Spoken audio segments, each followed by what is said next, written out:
Tēnā koutou, I'm Bronwyn Holloway-Smith. I was invited to speak here on the topic of practices of appropriation that raise questions about copying, plagiarism, referencing, legalities, IP and Creative Commons.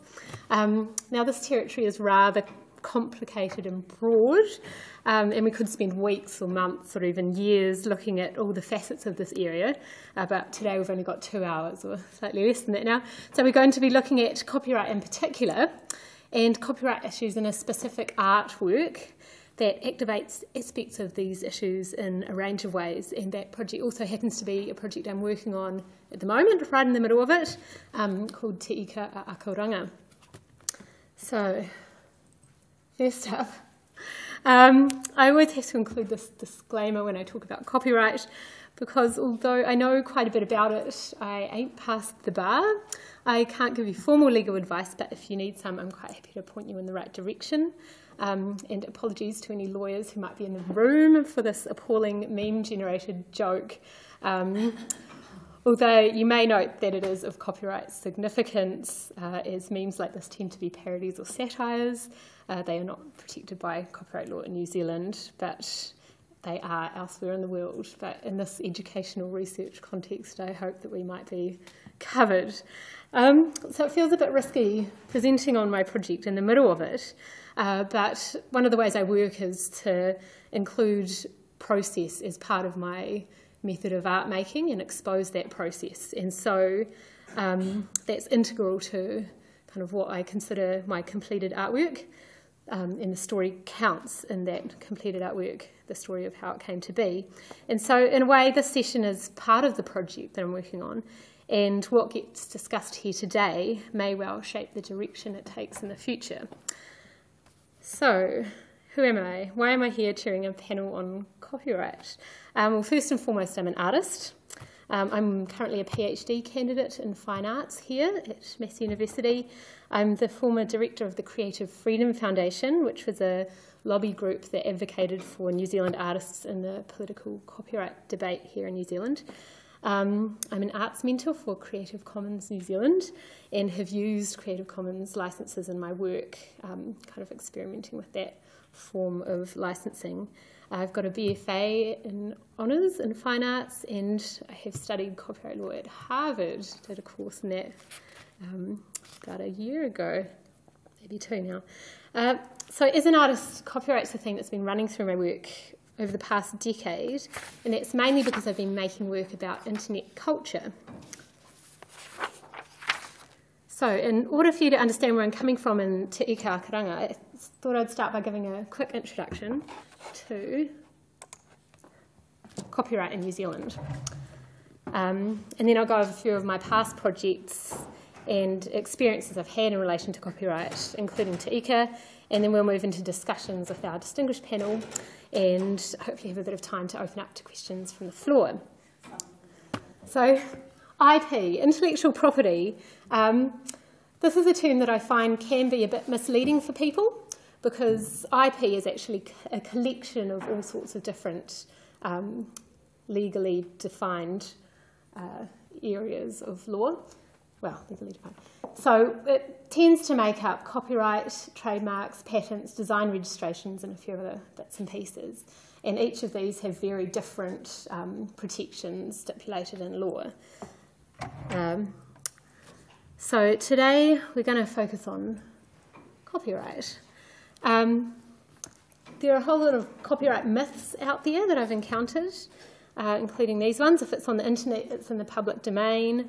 If it doesn't have a copyright notice, it's not copyrighted. I can remix stuff, it's fair use. Now, none of these are likely to stand up in court, but copyright is a complicated beast. So it's no wonder there are so many misunderstandings about what it is and isn't. So what is it exactly? Where did it come from and where is it going? Copyright is a legal concept giving the creator of an original artistic work rights over their work for a limited time. It's a temporary government-granted monopoly. Under current law, a work obtains copyright as soon as it's created, and that word creation is crucial to copyright. Copyright doesn't protect ideas, it protects the expression of an idea that has been fixed in a tangible form. Roughly speaking, the second you press stop after recording an audio track, or take your pencil off the page after drawing an image, for example, you're granted copyright for what you've just made. You don't need to register it or write a copyright symbol on it. As a copyright holder, you have a right to make and sell copies of your work, but this is slightly complicated by the definition of originality, which we'll come to. Now, since the arrival of digital technologies, particularly the internet, copyright has become a very hot topic, and this is because the internet is the biggest copying machine that has ever existed. Every time we open our browsers and load a new page, or a computer makes a copy of whatever we're looking at, whether it's an image, text, video, audio, the internet was designed to copy. Some copies are temporary, but they are still copies, and as such, they activate copyright. And that's why governments around the world have been struggling to figure out how to update copyright law in response to these new technologies. And there is a lot at stake. With the internet being such a central part of what people do today, there are plenty of interest groups keen to control it, and lots of power and money associated with decisions about which way it goes. The recent Edward Snowden, Prism, GCSB stuff, and of course Kim.com is all tangled up in this debate. New Zealand's copyright history comes essentially from this, which is the Statute of Anne from 1709. So this was the first copyright law enacted in the UK, in England, and as a colonial country, a British colony, we inherited our legal system from the UK, and copyright was part of that. We've changed it slightly to suit our particular context over the years, but we still interpret the law through the UK version and a number of international agreements that we're signatories to. So here's a little example of what it looks like. This is the current law, the New Zealand Copyright Act from 1994, with amendments here and there. There are 236 sections. This is Part 1, Section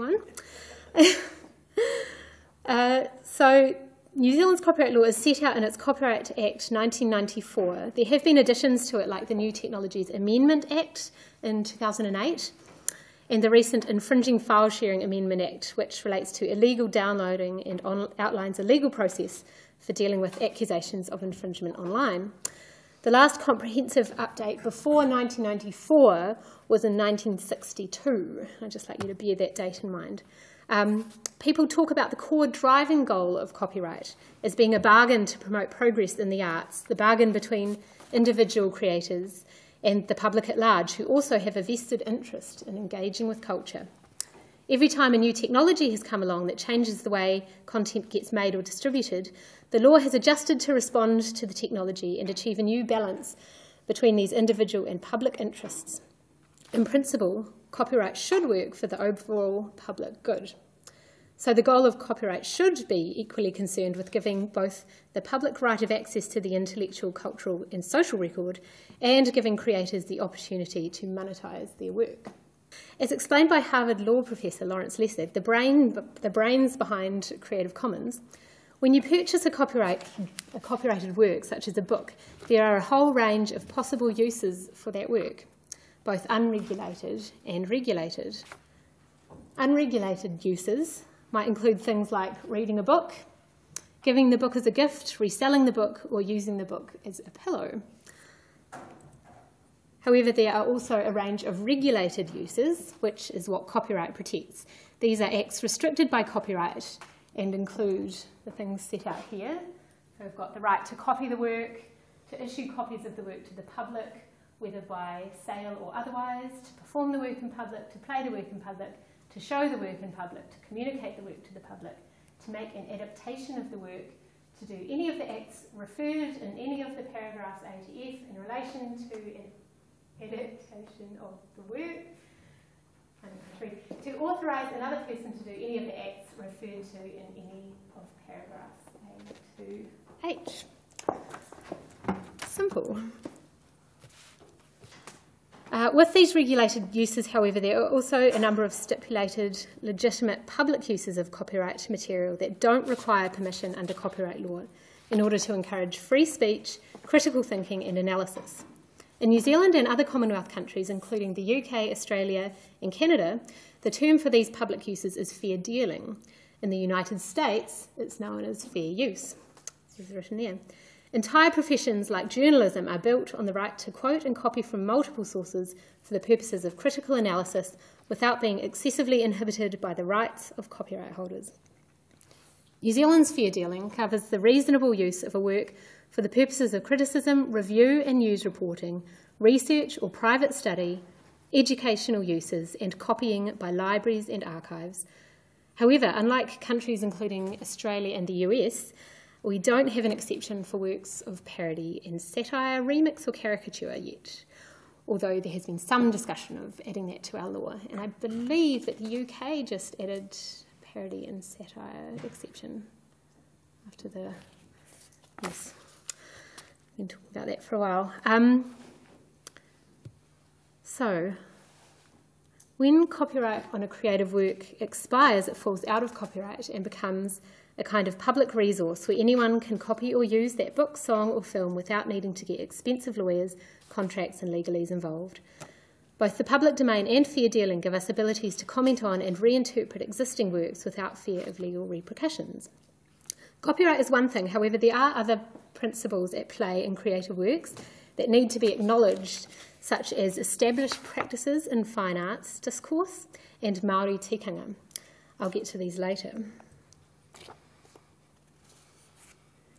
Now, the risk with over-legislating copyright restrictions is that this will cause a chilling effect on creative practice where artists are too afraid to make a work because of the kind of legal uncertainty, and so they decide not to make a work. So this chilling effect that somebody doesn't do something they were going to do because they're afraid of what it'll mean legally. So also extending the term of copyright would vastly reduce the number of publicly available resources that shape our culture.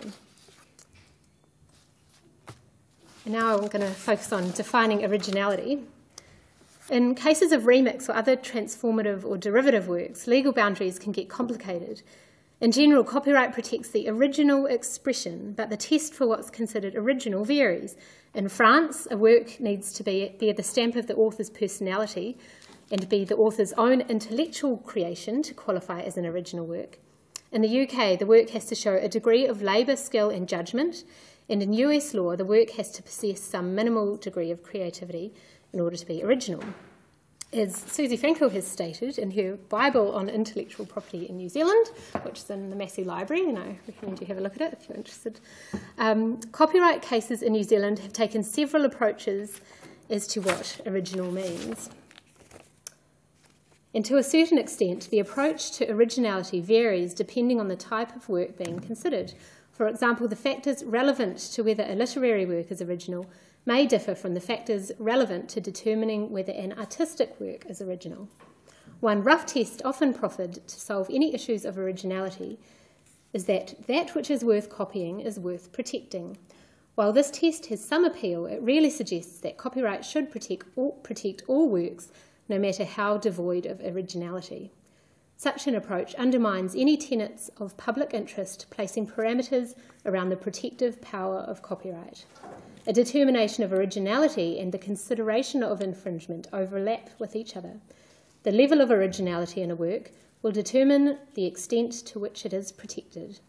If a work consists of original and unoriginal parts, the whole work may be classified as an original work.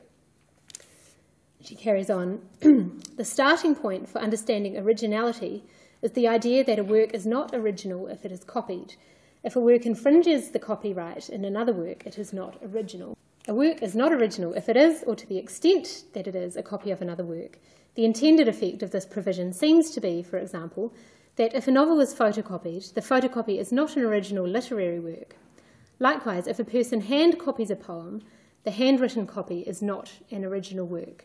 This exact copying is sometimes referred to as literal copying. Now, to counter this argument from a fine arts perspective, I'd now like to turn to Michael Petrie in his book, The Art of Not Making, where he discusses the work of Sherry Levine and the writings of Roland Barthes. And he says, Influenced by both Duchamp and the early conceptualists, American artist Sherry Levine makes authorship and originality the subjects of her work. She practices a form of appropriation art, taking elements of the work of other artists, sometimes reconfiguring them, sometimes simply representing them in a different context. A frequent technique is to re-photograph artworks by other artists, always men. Levine often quotes entire works, for example, photographing the photographs of Walker Evans. She has also had many works manufactured for her that directly reference Duchamp, including her own versions of Fountain. Challenging ideas of the author, authorship and authority, and drawing attention to the connections between power, gender and creativity, consumerism and commodity value, and the social sources and uses of art, Levine plays with the theme of almost same. Levine and other appropriation artists have been heavily influenced by the writings of French theorist Roland Barthes. In 1967, Barthes declared the death of the author in a seminal essay that argued an author's intentions or biographical context should form no part of the reading of a text. According to Barthes, to give text an author and assign a single corresponding interpretation to it is to impose a limit on that text. Rather, each piece of writing contains multiple layers and meanings drawn from innumerable centres of culture, not from one individual experience. The meaning of a work depends on the impressions of the reader rather than the passions or tastes of the writer. A text's unity lies not in its origins or its creator, but in its destination or its audience. Every work is eternally written here and now with each rereading, because the origin of meaning lies in language itself and its impressions on the reader. It is the reader who writes the text, and by extension, the viewer who generates the artwork. Barthes' essay removed both authority and authorship from artists and writers, declaring, a text is not a line of words releasing a single theological meaning, but a multi-dimensional space in which a variety of writings, none of them original, blend and clash. According to Barthes, no author or artist creates anything new or unique. Instead, everything is a recycled regurgitation of that which preceded it. This theory has had huge impact on the visual arts, but different artists have responded in very different ways. On one hand, some take it to mean that it is impossible to assert authorship of a work. If all cultural products are simply a reworking of all that came before, then no one can claim to have produced an original work of art at all. Instead, proponents of this view favour the ready-made or appropriated object as being more open, transparent and honest. By acknowledging the appropriation that occurs within the production of all art, these artists use the power of pre-existing imagery and signs to produce new works whose purpose is to reveal the very processes of generating meaning that lie within and beyond the artwork. So artists like Marcel Duchamp, Sherry Levine, Jeff Koons and even Michael Parakofa in New Zealand have made numerous important works that use appropriation. Even entire art movements like pop art and hip hop were founded on this culture of sampling. However, copyright laws, both here and internationally, don't accommodate many aspects of these well-established art practices. To further complicate this dialogue, I'd now like to turn to Barry Barclay in his book Mana Tūtaru, Māori Treasures and Intellectual Property Rights. In this passage, he is discussing the use of a traditional Māori song that is out of copyright, but still of great cultural significance and importance to the iwi guardians of it. And he says, some of the local people may want to keep the force of that sung treasure intact, feeling that if they let that go into the commercial world, they will be losing something vital to their identity and spirituality. If that part goes entirely, they may be westernised forever. So may be their children and their children's children. Perhaps later generations may be able to reclaim something of that mysterious other element, but that may be wishful thinking, especially if Te Maruponamu's lament and the story of her husband's death is reworked under copyright and pranced about on the popular stage.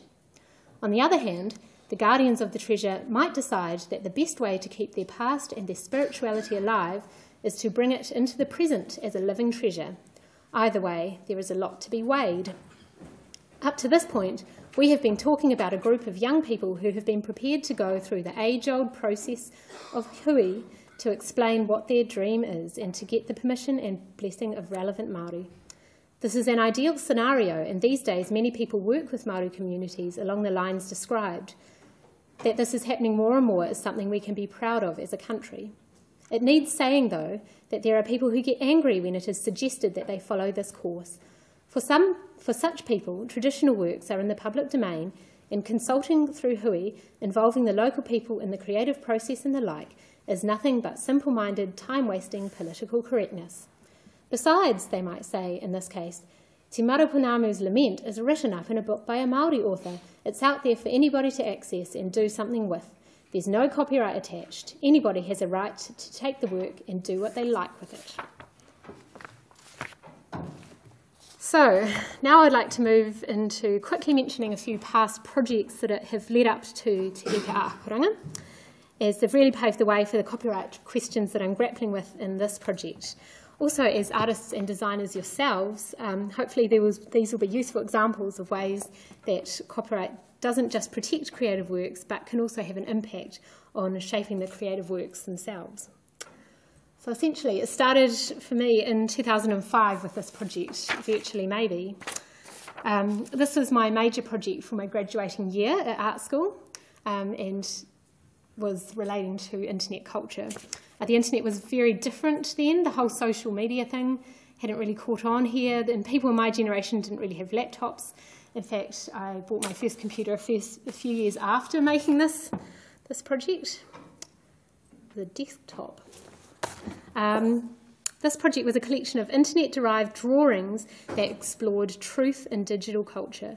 Each of the images came from stories I encountered online that fit into a particular category. That is, I wasn't sure if it was true or not. And here we've got, this is the Humster, which was a hamster injected with human DNA that started growing human body parts. At the top was a scientist by the name of Emoto, who said that if he put particular words on bottles of water, he could change the crystal makeup of them. And this is an example of what happened when he put thank you on the water, and that's what happened when he said, you make me sick. In the top right corner is an image of a time travel machine that was for sale on Trade Me. Yeah, there's an EFTPOS machine in there too. And then in the bottom right corner is an image from Mars rover, which kind of led to another project that I won't talk about today. So by redrawing the images by hand, I was hoping to slow down my consumption of the image so I could consider its likelihood in a more intimate way. And the key thing about this project was that I'd asked my lecturer at the time if I should be worried about infringing copyright, and their response was, don't worry about copyright. And that never really rang true for me, so I kept digging, and I've just kept digging and digging. The project that followed on with this was Armada in 2006. This is a group of pencil drawings on painted canvases that I made as a response to a fleet of icebergs that drifted all the way up from Antarctica to the coast of New Zealand's South Island in 2006. I was excited about the spectacle of this as an event, but I couldn't go and see the icebergs myself because of my financial situation. So I sourced images of the icebergs off the internet from news stories and such, and attempted to recreate them at home using household objects and a sheet, just trying to mimic the shapes. And then I took photos of those structures, digitally edited them, printed the digital edits, and then made drawings from the prints. So part of this process was the idea of applying transformative uses to the copyright infringing images I'd found online. I felt that this process would be sufficient enough to render my images as original works. I've never had a legal opinion on that, so I'm not entirely sure how successful I was. But as an artistic experiment, it helped me work through some more issues I had with copyright. Then in 2008, I found out about a copyright law that was about to come into effect in New Zealand that required internet service providers to reasonably implement a policy for disconnecting customers from the internet if they were accused of copyright infringement without the right to contest their innocence and without oversight by copyright experts in practice.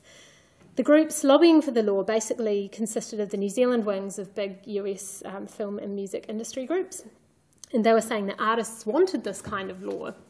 As an artist that heavily relies on the internet to make my work and to stay connected to international art news and opportunities, the prospect of being disconnected suddenly without any right to contest the accusation filled me with a sense of dread, and so I knew that it was a lie, that artists wanted this. And I spoke to a few artist friends about it as well, and they were all as horrified as me, so we decided to start the Creative Freedom Foundation to represent New Zealand artists in the debate. And so I found myself, chose to become the director of the Creative Freedom Foundation, which was a not-for-profit organisation that advocated for New Zealand artists in the copyright debate. Our first focus was on this copyright law, section 92A, which was dubbed a guilt upon accusation copyright law. With the help of friends in the media, IT, politics and law sectors, we staged an internet blackout campaign in protest of the law.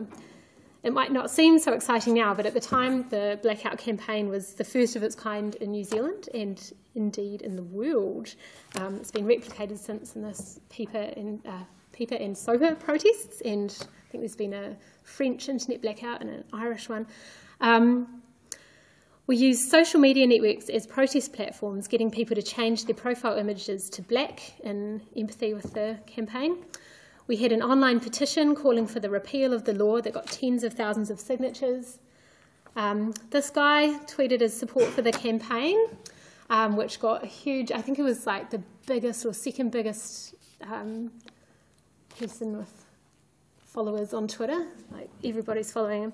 And so it got the international media excited, so I was taking calls from the BBC, the New York Times, and we even had the Soros Foundation ring up to do a case study on our particular campaign. So it was, they saw it as being something quite a big deal, which was a bit of a surprise for us, but we went with it. We held an internet blackout day where high-profile websites blocked access to their content in protest of the law. And we staged a public demonstration at Parliament where we presented our petition to Parliament, and eventually the law was delayed, then scrapped completely and significantly rewritten. So, hooray for democracy. Not bad for... That's me up here somewhere. There's Patrick Gower. Matt thinks he's checking me out. So not bad for a girl with a fine arts degree, eh? Here we go. And after that, we carried on making government submissions on copyright laws as they came through, meeting with MPs, writing news stories about what was happening internationally. But that's all been put on hold now because I'm doing a PhD, which is kind of taking up a bit of my time. So through this work, I ended up reading quite a lot of copyright legislation and learning what the law actually said in New Zealand, what changes were being proposed by who, and how the internet and new technologies were challenging these existing laws. And then I worked on this project, Ghosts in the Form of Gifts, where I was invited to make a work for Massey to mark their 10th anniversary of being on the Wellington campus. I proposed this series of objects, which were digital models and 3D printed replicas of artefacts that were imagined as lost, hidden or misregistered during the Museum of New Zealand's time in the former museum building, which of course Massey now occupies, for the time being at least, anyway. All these objects spoke of copyright in one way or another, so I purposely chose them, objects that were represented numerous times in the Te Papa collection, so there was the idea of them being copied and mass-produced. Of course, things like whales' teeth and cicadas are naturally occurring, but there were things like poi that are in the collection numerous times, Mato fish hooks, there are over 100 of those, because they were a really efficient design of fish hooks, so it was a very popular form. And the AIDS, which is an axe-like tool that was created, thanks Megan, that was created and used by many cultures around the world as the technology migrated with the movement of people groups. So you can find examples of these in Europe and the Americas. Although copyright law states that the commissioner of a work owns the copyright by default, the contract for this project kindly let me retain the copyright in the work. I was learning about Creative Commons licenses at the time, and I was keen to try them out, so I decided to put a CC license on the digital files for this project, so in a way it could be gifted back to the university community, and not just the university itself as a commissioner, but all the students, staff, and others who circulate around the institution. and these files are still available for free download through my website. So following this came Whisper Down the Lane, and that really emulated the process of ghosts in the form of gifts, but this time there was a real difference. So this was a commission for an exhibition at the City Gallery, Wellington, called The Obstinate Object, which is a survey of contemporary New Zealand culture, sculpture. And so I proposed this idea to make digital replicas and miniature 3D prints of other works in the show and unveil these over the course of the exhibition. So it was kind of happening as the exhibition was going on. So I worked with a couple of designers to actually scan the objects in the exhibition, because I'd heard of this new technology that could build digital models from photographs of an object. And I wondered what this might mean for the gallery and museum sector. So how are they going to respond when people can come in and take a few photos on their iPad and then automatically upload it to the cloud that generates a model and then email it off somewhere to get printed, and then suddenly you've got an exact replica, or near to exact. That's where the technology is heading anyway. So I was really interested to test out that kind of that relationship as both an artist and also a kind of supporter and visitor of galleries. And again, I released these models online for free download under a Creative Commons license. I should note here that I did make an effort to contact the artists I was replicating, not so much to get their copyright permission, as I don't personally think this was an infringing use, but other people might have opinions on that, but to explain, so that I could explain the project to them and find out what issues they might have with it, if any. And I'm actually not sure what I would have done if someone had been against the idea, because as it turned out, everyone was completely on board with the project to the point where they were kind of hassling me to find out when I was going to do their work. So, yeah, I didn't have to encounter that one. And so with all of that out of the way, that brings us to Te Ika-a-Akoranga, which is what we're here to talk about. So I've just started a PhD in fine arts that's looking at the cultural significance of the landing sites of the Southern Cross cable, which is a fibre optic cable, a loop that carries about 98% of our international internet traffic. It's a major piece of communications infrastructure, a physical cable. It's about this big, and it's laid physically under Takapuna Beach, under the ocean, up to Hawaii, across to the States, background through Fiji, Sydney, and in through Muriwai Beach on the other side. This image here is a sign of the, on Takapuna Beach, warning of the cable, warning boaties not to drag the anchors, effectively. Due to our geographical isolation, the internet has had a particularly vast and disruptive impact on almost all aspects of daily life, particularly enhancing our ability to participate in global culture and markets. This technology has sparked shifts in political, social, economic and cultural behaviour that has reshaped our sense of national identity. So that's driving my research, that idea. My research has a particular focus on the New Zealand context, noting our bicultural history, the role that oceans play in our sense of national identity, and our historical relationship with the territories of the seabed and foreshore. And this first project, Te Ika-a-Akoranga, is intertwined with all those ideas. So last year I was invited by Living Space, Mark and Sophie, to propose an idea for a project in the JWT office space in Queen Street in Auckland. And this is a view through the window into the boardroom, which is like a single panel of wood. It's very amazing and fancy and flash. And then it's a bit hard to see in the reflection, but there's a glass cabinet that is about 4 metres long. It's one wall of the boardroom and it looks through to the offices. And so this cabinet is the site that I was invited to make a work for. The project needed to straddle both corporate and public spheres operating in an office space, but also engaging outside audiences somehow. I've been wanting to develop a project about the cable for years, so this opportunity to make a project in Auckland seemed like a really good fit. I proposed a few ideas, and one of which was the idea of playing a kind of office game with the staff where an image would gradually be fed to the office space and constructed on site over the course of a few months. JWT were really keen on this idea, so I set about trying to figure out what the image would be. Through my research on this topic, I'd heard of a mural on the inside of the Takapuna cable station, where the Takapuna end of the Southern Cross cable comes up. So it's under the ground, under the pavement and roads for a few kilometres, and then it comes up in this high security landing station on the corner of Akoranga Drive and Northcote Road. That's where the Akoranga comes from. So this is the landing station. I contacted Southern Cross Cables asking for permission to access the cable station to photograph the mural.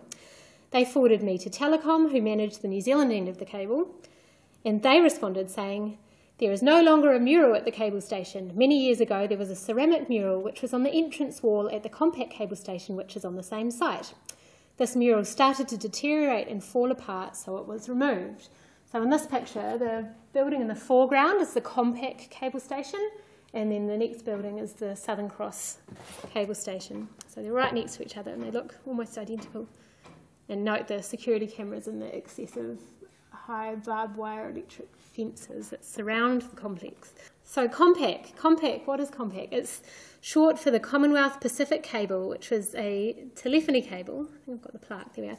A telephony cable that literally paved the way for today's Southern Cross cable, as it carved out much of the infrastructure that Southern Cross now depends on, things like the Hauraki Gulf cable protection area, where you can't anchor or fish because the cable's going through there. They don't want accidental damage.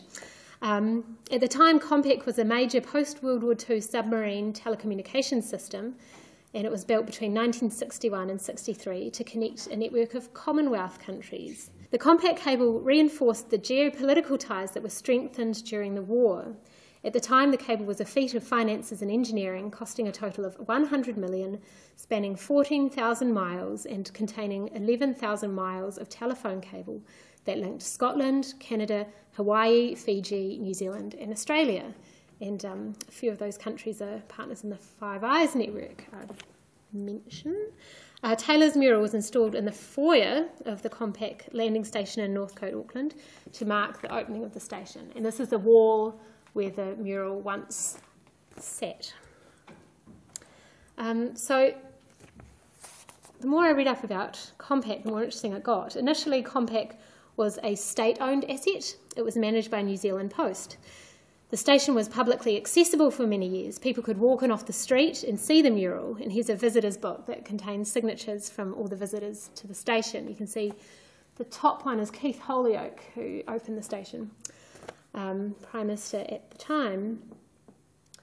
In the 1980s, the government sold off a number of state-owned assets, and the compact cable complex was part of that, falling under Telecom's ownership.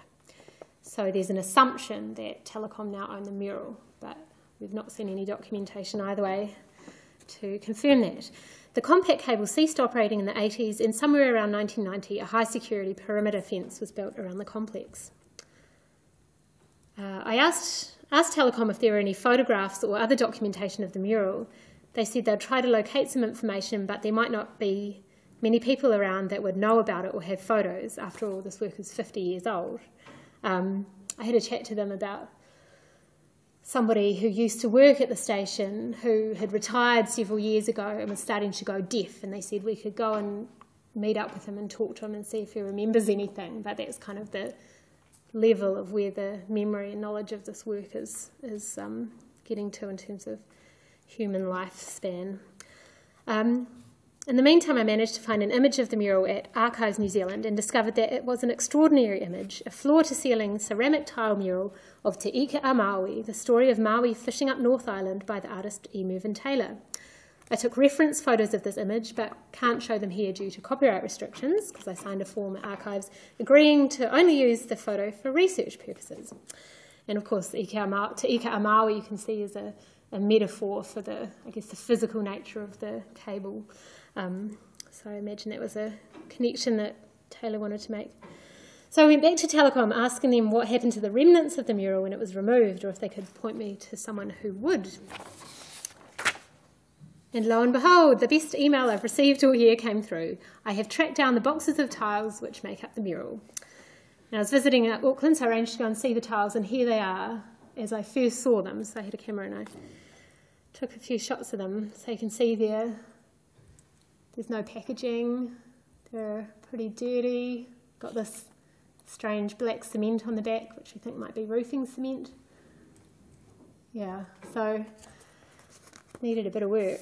So Telecom have let me bring them to Wellington, and since then I've been restoring them under the guidance of a conservator and with a band of trusting working bee volunteers, including Mervyn Taylor's granddaughter on the right, Sarah Taylor, who administers his estate. And I should say the estate have been supportive of this project, and Sarah's been really fantastic, and I've been trying to keep them involved in every aspect of the project as it's unveiled. And also my fabulous intern Kerry Males has been really helpful, and friends and family have come along to help out. There are 414 tiles in the mural, and it's taking roughly 20 minutes to clean each tile, so there is a huge amount of labour involved. So far I haven't received any financial support from Telecom. The only project funding has been from JWT via Letting Space, although we're hoping to help get something from Telecom to help with our costs, because it's using quite a lot of acetone and blades and all sorts of practical supplies.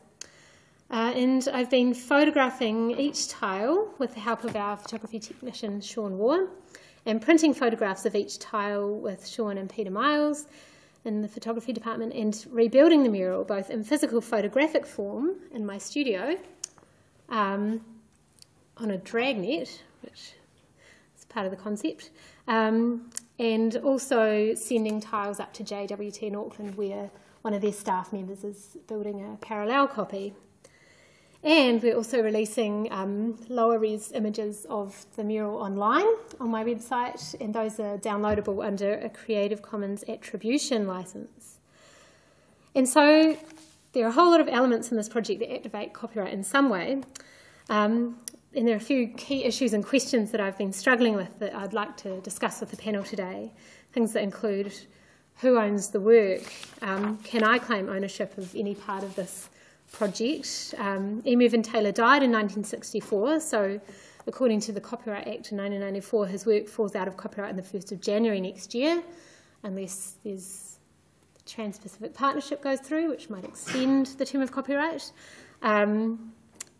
Mervyn Taylor illustrated a traditional Maori story, and so I'm interested to kind of find out, whether there needs to be some more conversations with iwi around the use of that image. And yeah, a bunch of other stuff. So, without further ado, I'd like to introduce our panel. Thrilled to have everyone part of this. We've got Professor Susie Frankel from the School of Law, Victoria University of Wellington.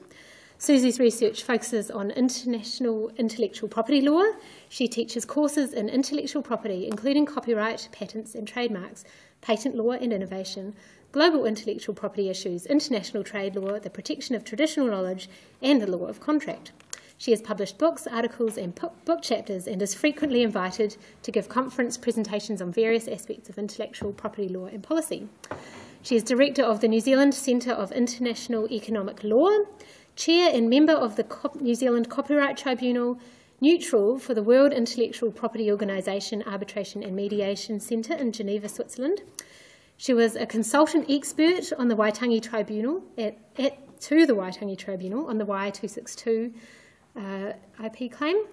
She is on the editorial board of the Journal of World Intellectual Property and has just returned from a fellowship at New York University as Senior Fulbright Scholar and Hauser Global Fellow. Very, very impressive. Sophie Jerram is an independent Wellington-based artist, curator and writer interested in interdisciplinary practice and working outside conventional museological contexts and in spillage into the commercial world. Her work tends to play on a humorous threshold between the sacred and mundane, with experience also in business and communications. She is inspired by trade, negotiation and collaboration. As a curator, her work has concerned artistic intervention into public sites, notably through her work with Letting Space. And Letting Space is an initiative that seeks to transform the relationship between artists, the public and their environments to enable social change. Their work is about increasing the public commons, finding new ways through art, the media and urban revitalisation to think more creatively and collectively about our environment. Based in New Zealand, in Wellington, they create major temporary public artworks and events designed to provide dynamic new spaces for engagement. And Sophie is one half of the curatorial duo behind Te Ika-a-Akoranga, the other being Mark Amory. And thirdly, we'll be joined by Megan Tamati-Quennel, who's the curator of modern and contemporary Māori Indigenous art at the Museum of New Zealand Te Papatongarewa. Megan has worked as an art curator, arts facilitator and arts writer for 26 years, beginning her curatorial career at the National Art Gallery in Wellington in 1990, in the old museum building. Yeah. She is one of 2 curators in New Zealand who specialises in contemporary Indigenous art. She describes as made on the margin between Indigenous and the mainstream, and has been at the forefront of many developments in contemporary Māori art. Megan is Wellington-based and is of Te Atiawa, Ngāi Tahu and European, French and English descent.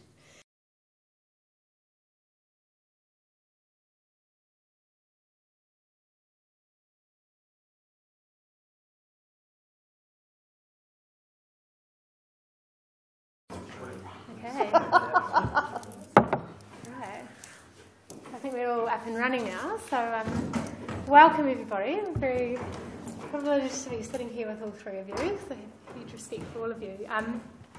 So I thought perhaps we could start with you, Megan, kind of talking about the kind of tikanga aspects of Te Ika-a-Akoranga and how that might conflict with I can't necessarily talk about copyright because, again, I'm not a lawyer. And, of course, I have to work with copyright all the time in terms of, as a curator, with images and getting copyright permissions. Well, I don't have to do it personally, but ensuring that there's copyright permissions before things are published and what all that kind of means. I do leave that really to there's a woman I work with called Victoria Leachman, who's very good. She's our rights manager, who often writes all the letters about what we can and cannot do and kind of advises around all the arrangements that are made with artists and others.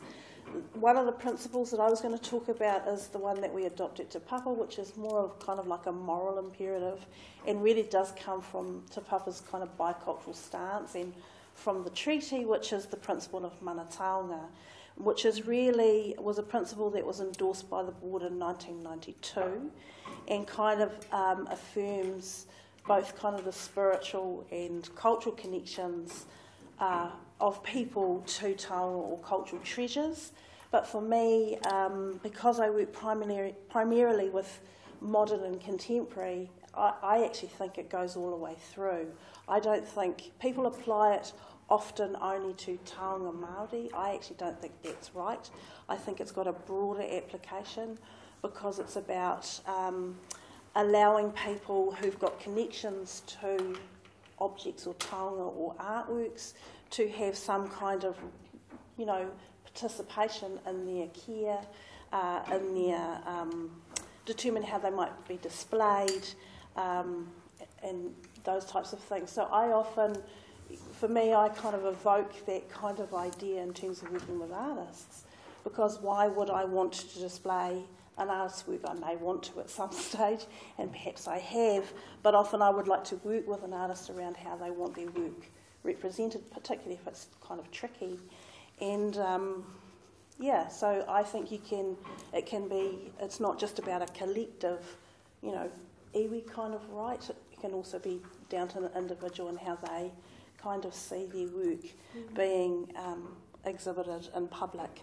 So I kind of use it in that sense, and I always try and make them look at, even the people that are setting policy, make them look at it in a much kind of broader kind of way. And I realise that's not to do with copyright, but it's more to do with kind of moral rights, I suppose.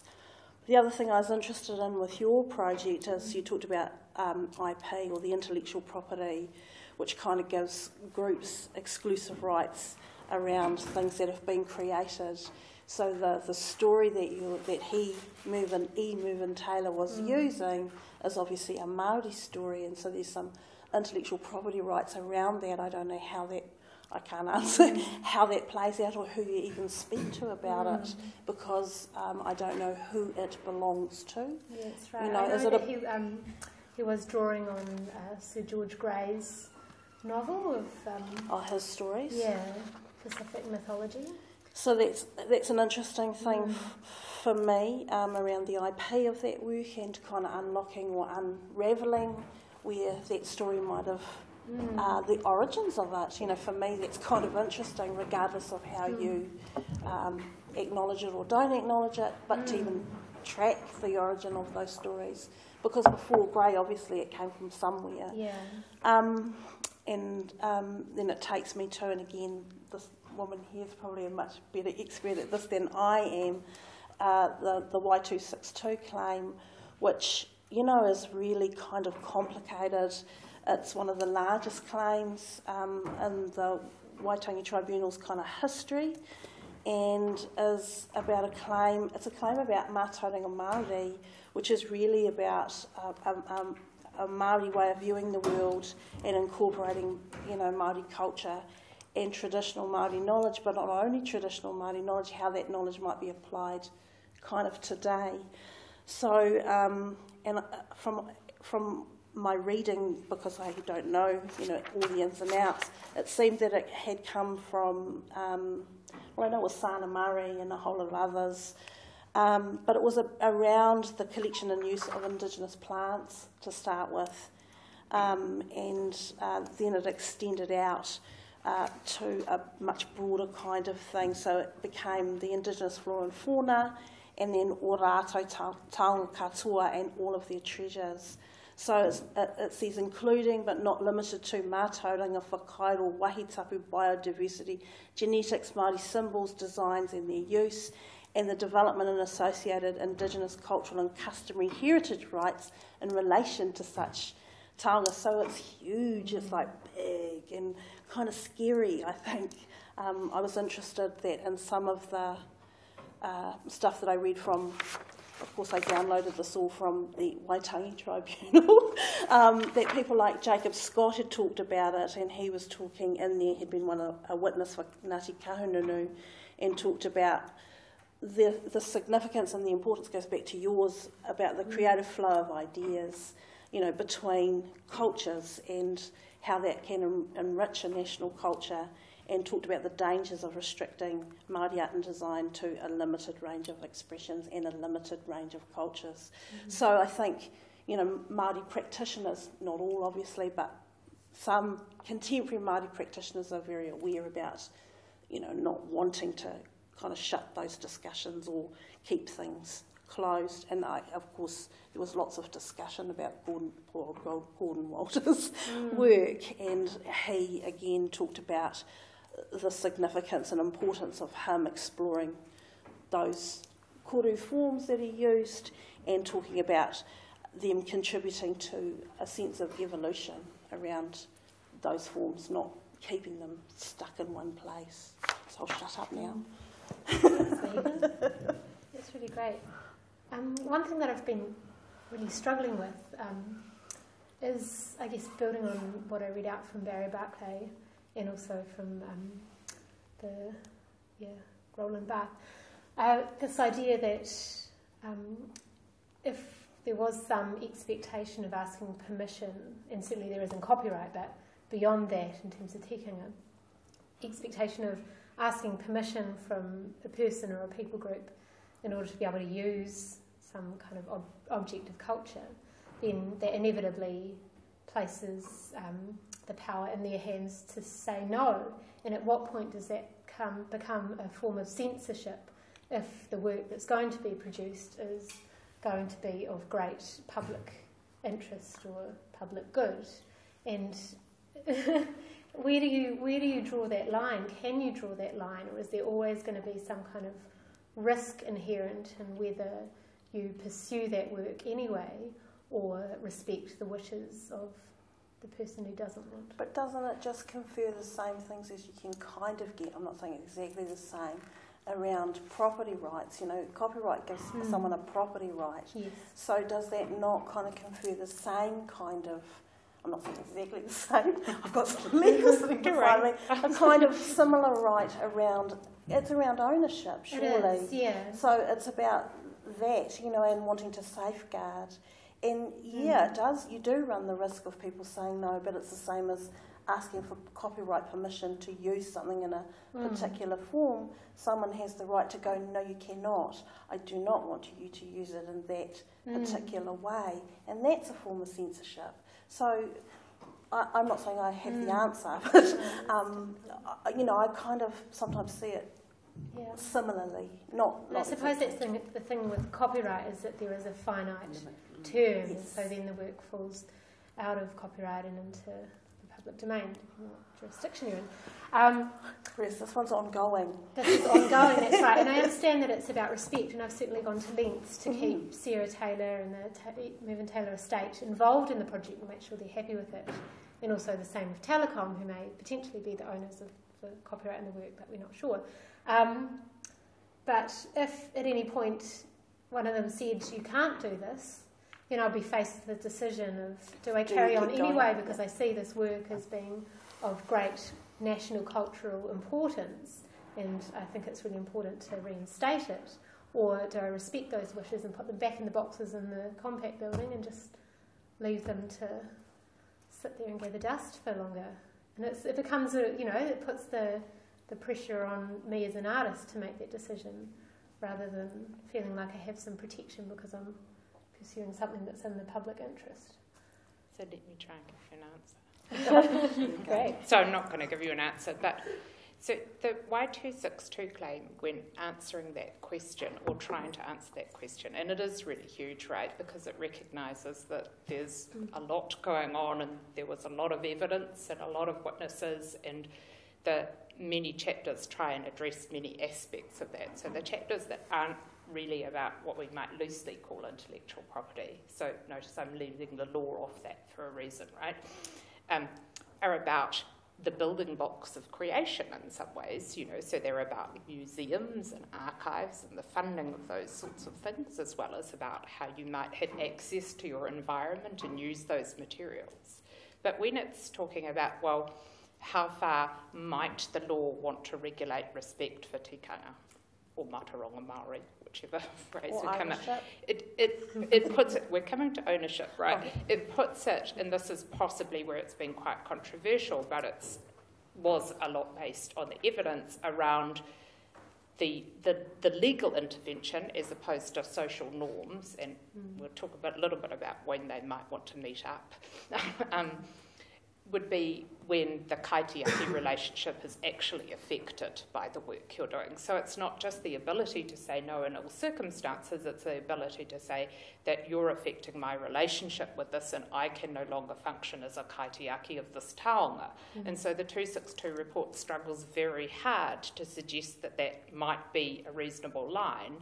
And one of the pieces of media that came out was no Maori ownership, therefore that's the end of the matter. But in fact, if you it clearly isn't, and in fact if you take that into copyright, and this is sort of where law is both complex, but it's really, if you think of law as a mechanism to regulate behaviour, but not to over-regulate it in some circumstances. Law is also a bit blunt like this. But copyright, although it gives ownership, and I was really interested when you used the word monopoly, because so it's very kind of you that you've looked at my book. I'm going to send you to the pages about why you should never use the word monopoly, but we won't get into economics at the moment. But the real point is this, is that you give someone copyright rights to address a creative incentive, and where copyright still struggles to find a balance is the point at which that stops and you have other public interests eaten, right? And so that is your things like fair use and so on. And so the big sort of debate around copyright, and people like myself in my academic work are trying to pull it back to the incentives and to deal with incentives and what that really means, because your incentives are multiple, right, in your work. They're to increase the discussion about the objects, to enjoy your work as an artist, to give it to other people, to bring in New Zealand culture. And copyright is a very blunt instrument to put those incentives in a hierarchy, and it actually doesn't try to, which is why when you look at copyright you can't get an answer to half of these questions. And so I would say you don't want copyright to answer these questions, because if you start to draft it as a law you will get it wrong, and that's not because lawyers are silly, it's because law is designed to address certain clear problems.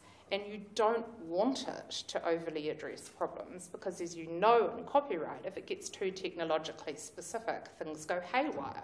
So you don't want it to be too culturally specific for exactly the same reason, and largely because you limit things. So I'm enormously sympathetic with people who want to know the copyright answer in order to progress their work, but I would totally discourage you from trying to get copyright law to be specific about it. There are certain things you could probably do. But I thought to explain that point briefly, I could say if you take the parody example, okay, so there is, as Bronwyn really brilliantly put, this worldwide movement to extend the notion, which incidentally we don't have fair use, we have some sort of hybrid going on of fair dealing, but to extend that to include parody. Well, in a certain way, that's a good thing. Recently, when I've been teaching political satire parody, I'm quite alarmed at the fact that there doesn't seem to be a lot of it in New Zealand, and that's a cultural question. Where did satire go, by the way? But we'll come back to that. But the real question about parody is a very culturally driven construct. Okay, and if we adopted the Australian version of parody law, I think we'd have a problem, not to mention the UK one, right? Because parody it can be funny and it can be good, but let's think of some parody examples, right? So one person's parody is another person's offence. And if we take the 60s, there's a lot of gendered sexism parody there. There's a lot of sexual parody, which is offensive. There's a lot of racist parody. And if we have a general parody exception, you've just given a licence to all of that. And so I'm actually quite in favour of extending fair use, but New Zealand has to define parody how it wants. And the big question, I think, is going to be the balance between respecting tikanga and just kind of being funny. Because it's really culturally specific. But interestingly, if you do trace back New Zealand's history in copyright, the 13th Ordinance of New Zealand, so once New Zealand was settled, we get British law, but then we start creating these ordinances in our own right.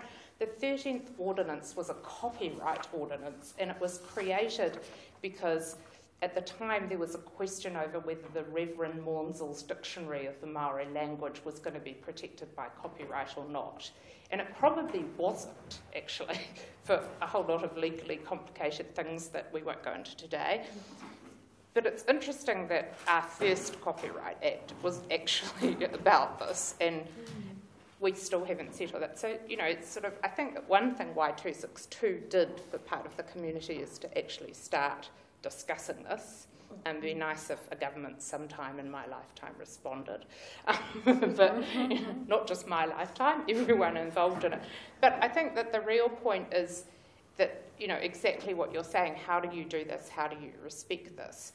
But I suppose if I leave one thing that you can question me on is don't ask copyright law too, because you won't like the answer, right? And a law is not supposed to do that. So law is sort of supposed to provide a framework that helps with these questions, not to answer them, because then you're over-regulating. The idea that law should regulate culture is entirely the problem that people try and addressing copyright. So, yeah. And so on that note, just thinking about the 2008 amendment to the Copyright Act, and the infringing file sharing bill, that started to get very specific about stipulating process.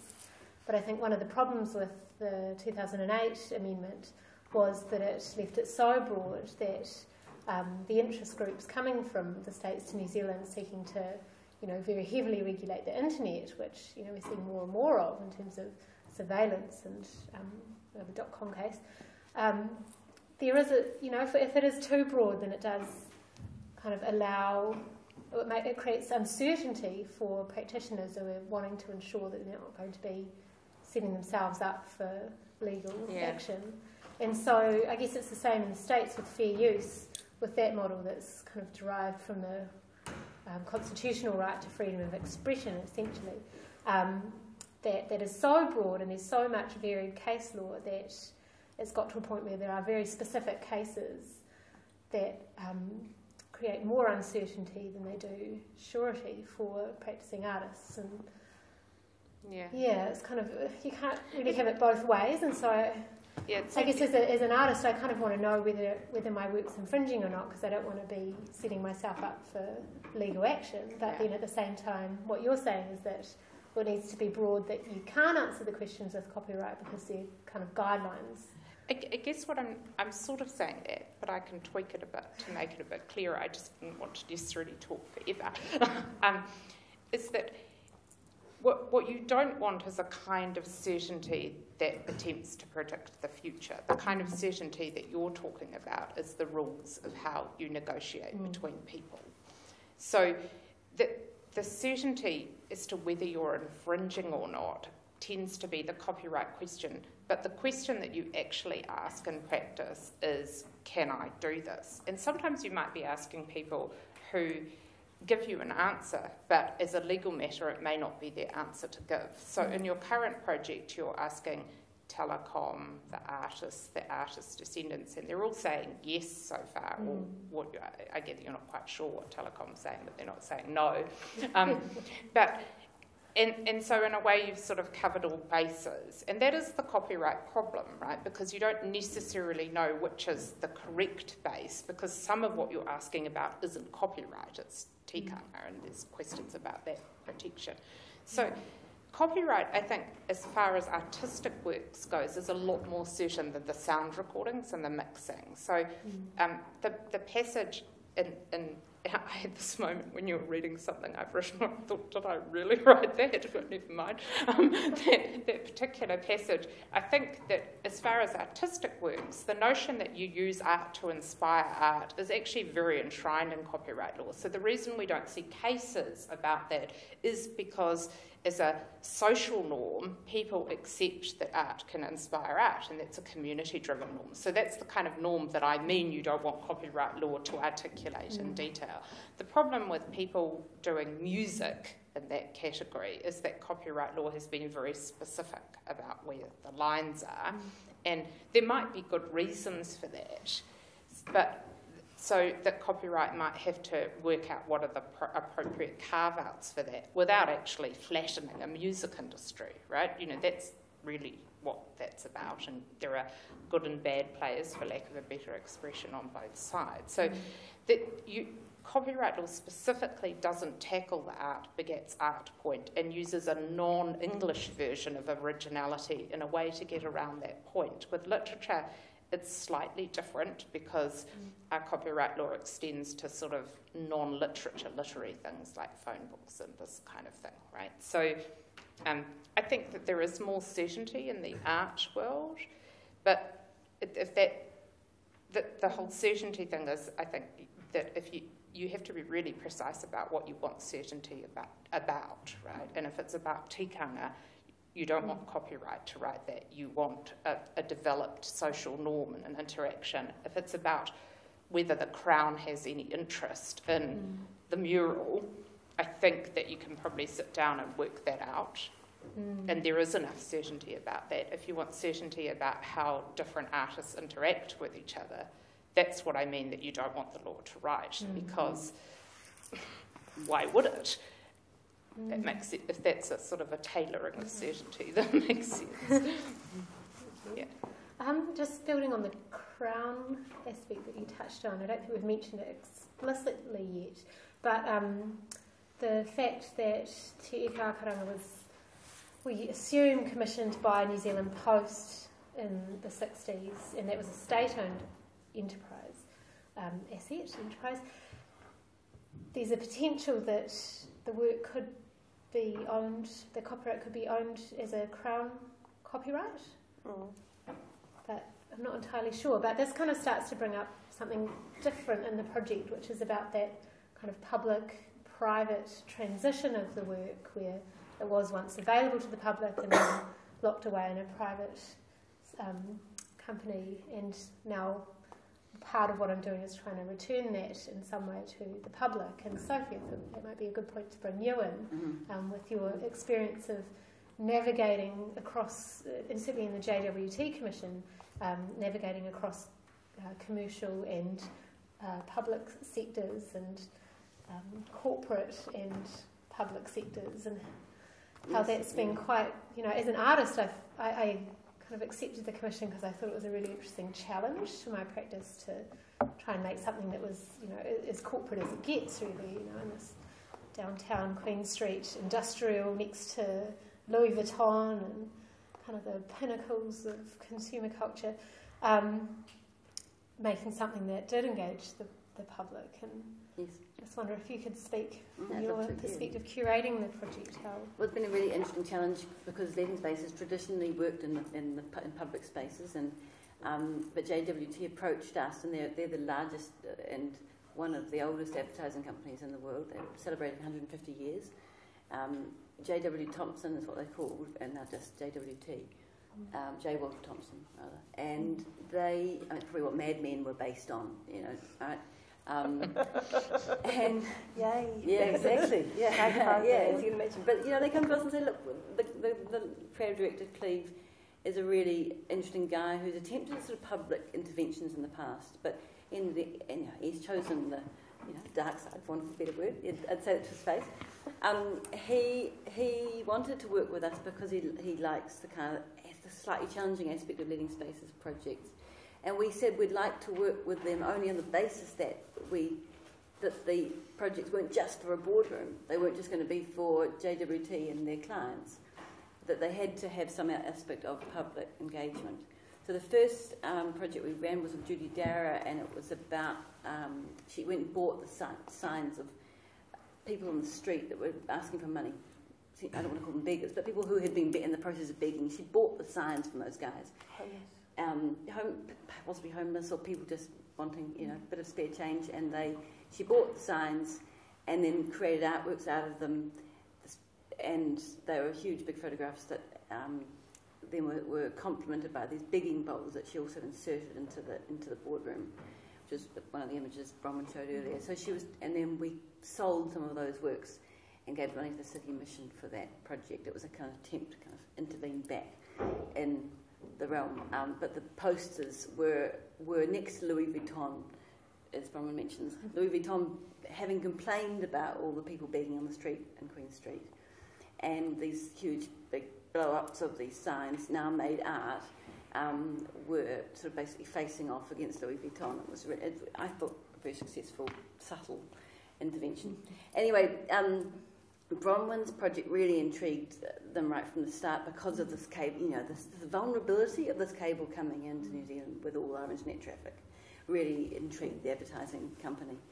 And they've got themselves kind of quite now slightly bemused by this weird private-public thing they've helped unearth. And what's really intriguing to me is that how we started, presumably when Keith Holyoke signed his name to the book in 1962, New Zealand Post was feeling very proud of us creating this kind of legacy, or with him and his people, creating this legacy of public artworks for the nation. And they never imagined that suddenly, 40 years hence, it'd be closed off to the public because it suddenly become an internet, and quite a vulnerable internet cable station.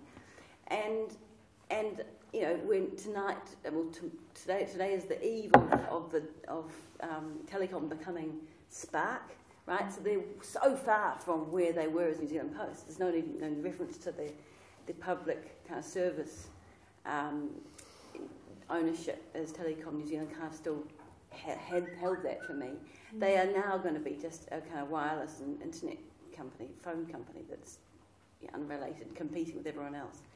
So this idea that somehow we've transferred these assets from the public to the private, I feel the moral kind of line that Bronwyn's, subtly towing is very much working against the big tide of ownership of these public assets going into the private sector. And she's kind of, slowly inserting things back into the public by allowing us to download the digital images and recreating them. And we actually could blow up the images onto ceramic tiles ourselves and reinstall the mural in our own public spaces or private spaces. So I think it's a wonderful, you kind of being a bit of the Lone Ranger here against quite a major force, but it feels like a really important and small statement. And Telecom, I think,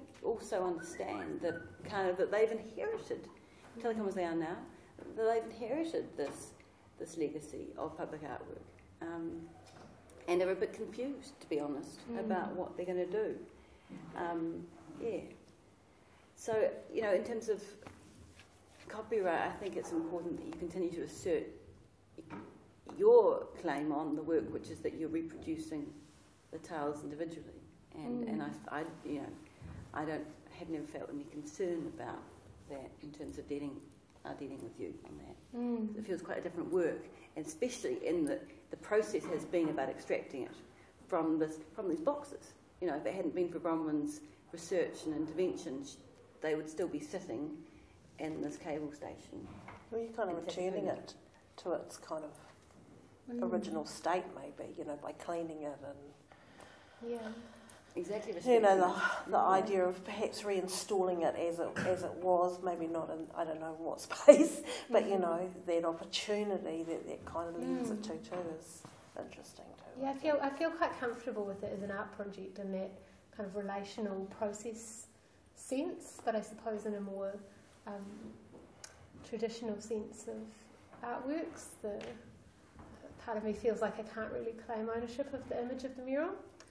Are you trying to, though? Because it's interesting to put it on a Creative Commons license, because that actually assumes that you are claiming ownership. That's right. But your intention, presumably, of putting it on a Creative Commons is that you're trying to say that you're not really, you're delivering it back. So it's a mechanism for another end. It's giving a bit more certainty for people who might want to engage with it, because I feel like I can't. I think you asked the question of whether what you were doing was transformative enough that you'd have your own copyright. And I think that probably the answer is yes. So New Zealand law is a bit mixed up, partly because we don't have enough case law about if you start by copying something, if you change it enough, do you create your own copyright work, or have you got a poison chalice that you can never get away from? Exactly, or drink from. But the answer is probably the former, right? It's just that, you can't sort of put your hand on heart and say, the Supreme Court said, because it hasn't quite got around to that yet. And I was very critical when it had a case where it actually could, but it's sort of defamatory, but I think they're a bit lazy. They should have just dealt with this, because it's a matter of giving guidance to the law of the land. But I think that probably the best answer is you are doing enough transformation. But if what you were doing was then to put the original back together and to claim it as yours, that wouldn't be transformative. But you know that, that's what I'm getting at, right? You know that. And so there's a good sort of instinct going on here with the moral thing about the reflection of what should go on in copyright. Yeah. And if you ever had to argue the case, I think we could win it. Because what you'd do is you'd put those norms into play, right? And you'd say, well, what does it mean in this situation? Because copyright doesn't define every norm. It sets a set of parameters, which you pulled up some of. So that's kind of what I'm getting at. It's good to have on camera. I was intrigued to know if you knew about the French test for copyright. This idea of the personality of the author, I think, was really intriguing, because it seems to me that we could easily argue, in fact, that Bronwyn's shown a history, as she has today, of being interested in the reproduction of works and being very conscious of that, and then her personality, if you like, as an artist, has continued through. Yeah. See, and the moral point was made. And in fact, this is where, if we do ever have another copyright reform, and the problem with copyright reform is lots of other things kind of get more important on the legislative agenda and that kind of thing. But if we do, is that we've ended up, by being a colony, with a very perverse moral situation, which is where we have this sort of form of moral rights, which isn't the French form and is a limited form that the reason there's no discussion about this in New Zealand is because everyone's worked out its means kind of close to nothing. So we're not recognising general artist moral rights, but we're suggesting that we might want to recognise this in the tikanga context. And I don't think anyone would think that we shouldn't recognise it in both contexts. And I was really... But the law hasn't quite caught up with that. That would be very true. So you'd have this sort of narrow, kind of British morphed version of the moral rights in the Copyright Act, and as yet no formal legal recognition of the other. So, it's kind of, we're a bit messy there. I was just thinking, Sophie, perhaps one more thing we could talk about before we open up to questions from the floor, is that conversation we had when we were trying to figure out what to title the work for the web release. And I felt like perhaps it was some kind of posthumous collaboration with Mervyn Taylor, or is it, how do we talk about this? How do I acknowledge where the works come from in the title of the work? Because that's kind of a tradition I've been doing and keen to keep up talking about the, its ancestry. And so we kind of arrived at this title for just for the online component. It's not for the photographs, is it? Or maybe it's for both. But you kind of had to start partitioning it. It was Te Ika-a-Maui by Mervyn Taylor as Te Ika-a-Akoranga by Bronwyn Holloway-Smith. And that's the title, the full, So I guess... So was the original name Te Ika-a-Maui? Yes. Okay. Yeah. But not Te Ika-a... Te Ika-a-Akoranga is my project. Okay. Because the mural was found on Akoranga Drive, and Akoranga talks about learning and knowledge, and I felt like there was an interesting connection to I thought that was the internet.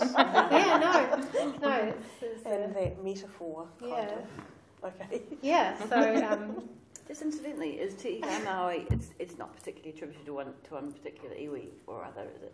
I don't know. I don't know. I mean, Maui's, great grandmother of many, right?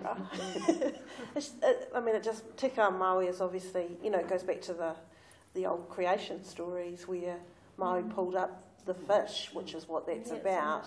And so it's obviously a very old story, because they used to call the South Island Te Ika-a-Maui, which is older than the North Island. So it's a reference to the North Island, but then I'm sure there's other things that go on, but I don't know the genesis of it, if you know what I mean. I don't know who that sits with. Can I just ask you, did JWT make the Telecom ad where the boy is pulling up the cable? No. Who made that ad? That's okay, that's Sachi. Because, you can see why I'm asking. No. Yeah. No, and that's it just would have been a nice kind of weird and extra link. And a few of those in this project. We have, but no. Oh, that was the other thing I was going to say. And then that language would go back further through the Pacific because, Maui Matau, left and right, and, it's directional as well. So it's about, maybe it's also a name to do with mapping of land and space. So I thought we'd open up to questions from the floor if anyone's got anything they particularly want to ask one of our esteemed guests. It's not fair because I can ask you questions every supervision. I'm just struck by the line between copyright and plagiarism now that you're a PhD candidate. Where's the line between copyright and plagiarism? It just becomes an interesting... It's one I hadn't thought about until we were in this. Yeah, and plagiarism, from what I understand, plagiarism is purely an academic construct. It's not really talked about in copyright law, but it's about passing off work as your own. It's fraudulent, effectively. Yeah, when you're pretending it's your own. Yeah. Whatever. Copyright infringement could be plagiarism, but not all That's right. plagiarism is copyright infringement. I think I'm just more interested in terms of your project, that now you've added another layer of complexity by taking it on a PhD candidacy. No, it did occur to me when I was thinking about doing a PhD, because I had done an article. It was for City Gallery Wellington. Glenn Hayward did a project that was kind of responding to Whisper Down the Lane. I'd made a lot of digital models and 3D prints of his work. He makes wooden carvings of very good wooden carved replicas of household objects. And I'd made a digital model, and then he did this cubicle, a scale model cubicle of Neo's office space in The Matrix. And that, Aaron Lister suspects that was a response to my project. And so he invited me to write a response to Glenn's cubicle. So I wrote a piece that was effectively entirely made up of quotes, talking about the history of Microsoft Word and cubicle spaces and design. And there's this great line that on Wikipedia about cubicles that supposed that the cubicles enabled women to enter into the workforce because it broke down the barriers of the boardroom. So it was kind of like, okay, they can kind of sit over there, but they're not really part of it. But yeah, I had wondered if the point of that was that I'd wondered whether that format could lend itself to a written thesis. But we had that conversation. You'd have to reference everything. You'd have to reference, and this did reference everything, but it just stated what the licenses were, but kind of to what, because academic writing, one of the, expectations is that you're referencing almost to the nth degree. So could it be almost entirely made up of quotes as long as they're referenced properly? It's a pretty good way to get a big word count, but then, I don't know, it's kind of, to me it feels like remits because you have the control over what format you put it in to deliver an argument. But, is there a minimum amount of original, and is that even original, or is it paraphrasing other ideas? Yeah, that's right. Because that's the argument, that you argue that is the originality. Yeah. So, now I'd be really interested to know the answer to that question. There's a difference too between universities' definition of plagiarism in order to regulate academic norms and do we have any etymologists or philologists here? Because the origin of the word plagiarism isn't really what we understand it to be today. So you can reclaim plagiarism because the greatest plagiarist of all time is Shakespeare, right? And he was proud of it because it was good to be a plagiarist. Whereas the word has become something, naughty. Yeah. And the reason it was good was because that's what you do in literature and in that forum to create that. Now, if you're a plagiarist, you're doing something which is out of sync with social norms. But I'm sure that people have written a huge amount about the origin of the word plagiarism, and I'm probably misquoting some of it. I know this because I've read it, but I've forgotten, right? That's what Google's for. But so the university definition is the one that you get concerned with that interrupts with acknowledging work, but there's actually a bigger kind of point behind it, which...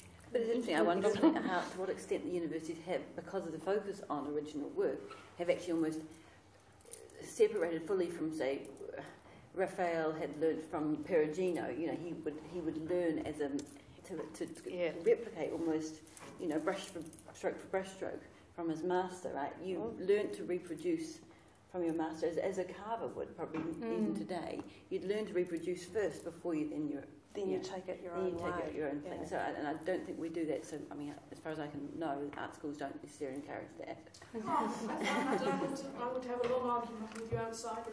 Yeah, okay, all right. But I think the process in art school is that you would describe that through undergrad and masters, and once you got to PhD, you would be saying how you left off from that. So I think we do encompass it. And my question wasn't sort of prescriptive in any way. It just struck me as an interest that you had now, interestingly, as part of your, a very recognisable part of your process as an artist, added another layer of complexity. Yeah, it's a bit perverse in a way. PhD. It's a bit naughty doing a PhD about copying. You're supposed to be making original work, new knowledge.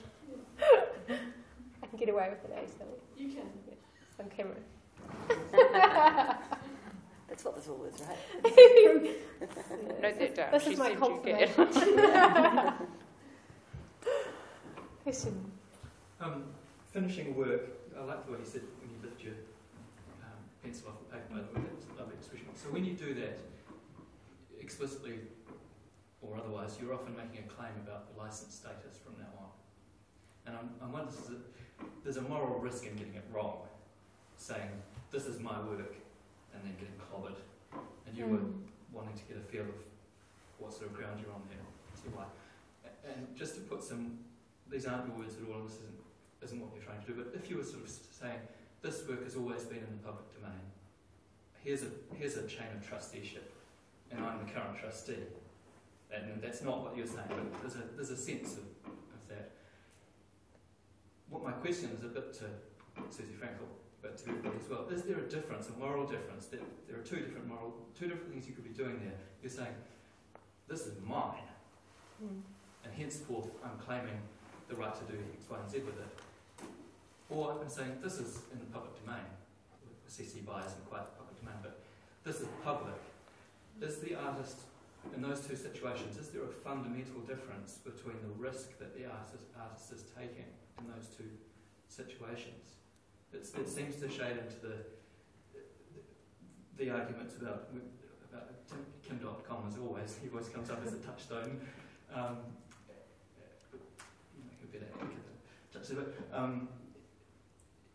There are arguments about that where people fundamentally believe that there are certain kinds of work that are simply public now, and all they're doing is saying it's public. They're not saying it's all for me. Is there a different moral risk between those two things? Sorry, I was so long. No, thank you. So is there a difference between claiming ownership of something that may not be yours and freeing something that may not be yours? Yeah, that's very succinct. I mean, you're claiming attribution for the work you've done, not for what's lying behind it. But seeing as you did mention me, I really hate the phrase public domain, right? And it's not because I think everything should be locked up in copyright. It's because the public domain is, it's a bit like saying something is interesting or good or best. Because the public domain is, so just as I said, parody is a cultural construct, so is the public domain, right? So if you were law students, I would draw you my public domain pie. You may have seen my public domain pie, even though you're not a law student, which is, from an intellectual property perspective, everything would be in the public domain, bar, and if we pick copyright. And then you take a slice of pie out and you say, copyright looks like this. And if you go to the 70-year model, your slice of pie gets bigger. And so what I say is, well, if we want to protect Mataronga Māori, then you might not be saying people shouldn't use it, but you might be regulating the method of use so it's respectful. And in that sense, you are taking something out of the public domain, but you might say, well, we don't believe in 70 years copyright, so our slice of pie is about the same size as yours, but it looks different according to what we want to do in New Zealand for New Zealand and New Zealand culture. And so I think that the term public domain is illusory because it depends on who carves it, who says what's in the public domain and who you adopt. And, my own view is I think that we should adopt our New Zealand version of the public domain, and we are hemmed in a little bit, both by the fact that we do have things like copyright law, but there are all kinds of murky edges that we can reshape the pie with, and we're going to hem ourselves in a little more with trade agreements potentially, but we didn't talk about the TPP, but I'm not so worried about that at the moment. We can come back to that. So I think that if you really want to get the copyright side right, you have to get the public domain side right, and we shouldn't use the word loosely, and I know you weren't, I'm not picking on you, but it's just really who says it's public is your point, right? Who says it's public? Who's defining this domain and for what purpose? And the sort of the international talk of the public domain is not necessarily the interest that we want. So if you're claiming that something is public because it was originally done for the public, I think that even if you're an artist, right, and you're saying that my contribution is mine, you're not privatising it. It's still in the public. But what you're trying to say is, even though this is in the public, would you acknowledge what I have put into it? And you might say that around a lot of Maori culture, right? We're not trying to hide this from you, but you need to acknowledge this sort of thing. So the sort of the traditional public domain, private domain is almost not the point in a way. It's the point, I think, that what you're saying is where they intersect and what you mean by that.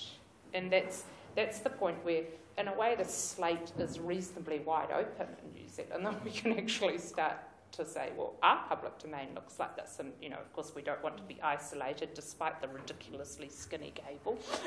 But, that's what I'm getting at there. Get a second one.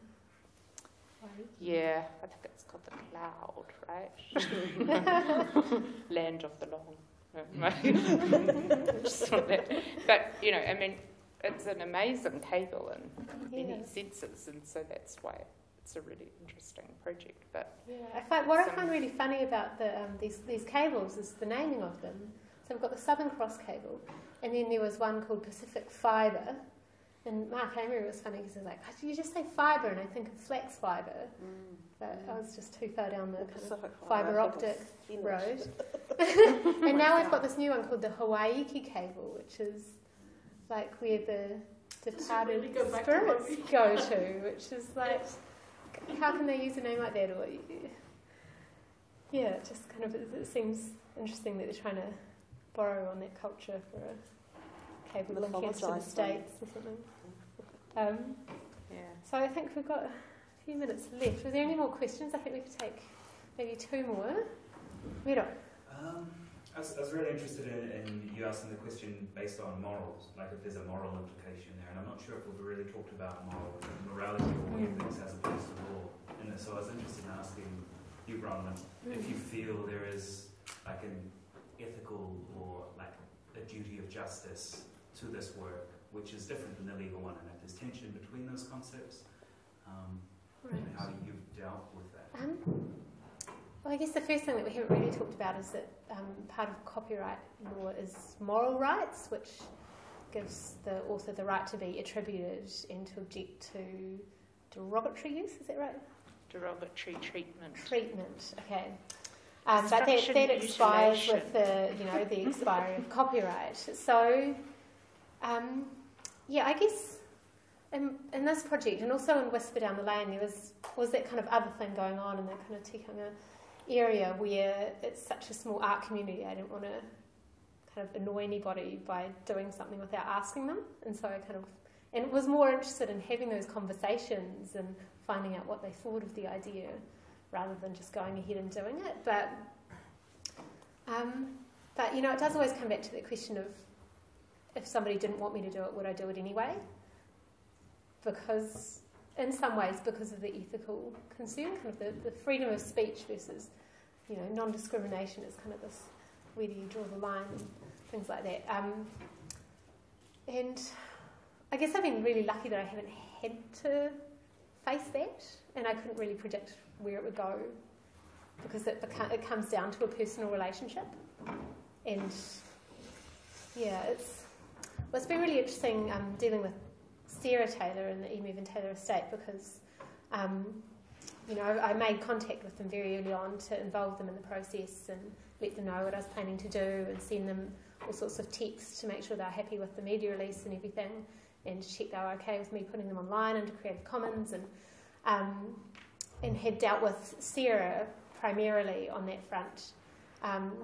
But then it got to a point, I invited her to come to the talk, but she felt kind of uncomfortable about talking about the copyright aspects of it, because, the fact that his work may fall out of copyright on the 1st of January next year kind of fills her with a sense of dread, and the other members of the estate because of this idea that someone could kind of misuse or, you know, abuse the work in their view. And I kind of understand where they're coming from, but at the same time there is that end to copyright, and I wouldn't want it to be any longer. And I kind of wonder, through my projects, putting them out under Creative Commons, you know, part of it has been opening myself up for somebody to do that kind of thing with my work that I might want to object to, but I don't have the power to. But so far nobody has. And so it's kind of like... Well, I was going to say, it's almost an honour. It's actually been more beneficial than restricting it. And if someone wants to copy you, then surely that's, in a way it means you've got to a certain status. There's that classic quote that, you know, obscurity is a bigger risk than piracy. Yeah. And I think that's really the case. I mean, this mural has been sitting in a box for perhaps 20 years and has been almost forgotten about, like Telecom said. And now through this process, I'm trying to kind of put it out there so it's easy for people to engage and make new works to actually get it out there. And you think about, like, the most famous work, Mona Lisa, is so famous because it's been reproduced so many times, and it's such a household image that kind of adds to the value of the work. But yeah, it's difficult. Can I ask them quickly, what will the TPPA what will it do for copyright as far as you know?